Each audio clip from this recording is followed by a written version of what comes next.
أعوذ بالله من الشيطان الرجيم. بسم الله الرحمن الرحيم.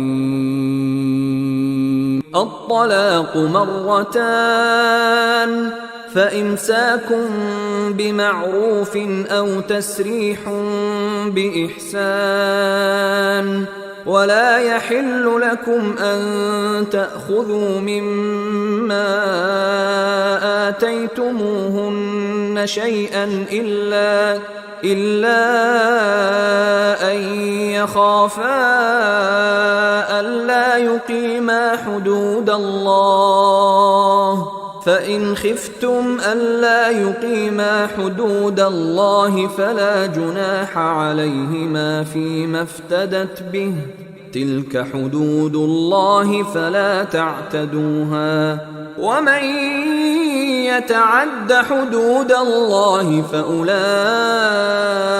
هم الظالمون. فإن طلقها فلا تحل له من بعد حتى تنكح زوجا غيره، فإن طلقها فلا جناح عليهما أن يتراجعا إن ظنا أن يقيما حدود الله، وتلك حدود الله يبينها لقوم يعلمون. وإذا طلقتم النساء فبلغن أجلهن فأمسكوهن بمعروف أو سرحوهن بمعروف، ولا تمسكوهن ضرارا لتعتدوا، ومن يفعل ذلك فقد ظلم نفسه. ولا تتخذوا آيات الله هزوا، واذكروا نعمة الله عليكم وما أنزل عليكم من الكتاب والحكمة يعظكم به، واتقوا الله واعلموا أن الله بكل شيء عليم. وإذا طلقتم النساء فبلغن أجلهن فلا تعضلوهن أن ينكحن أزواجهن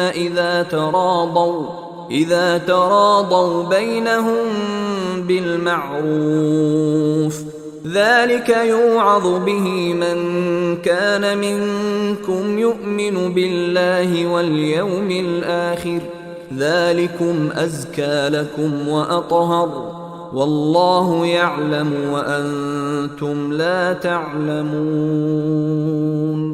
والوالدات يرضعن أولادهن حولين كاملين لمن أراد أن يتم الرضاعة، وعلى المولود له رزقهن وكسوتهن بالمعروف، لا تكلف نفس إلا وسعها، لا تضار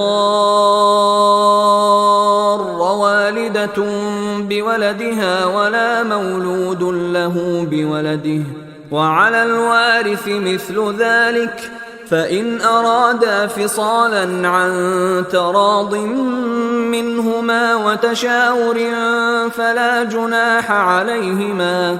وإن أردتم أن تسترضعوا أولادكم فلا جناح عليكم إذا سلمتم ما آتيتم بالمعروف،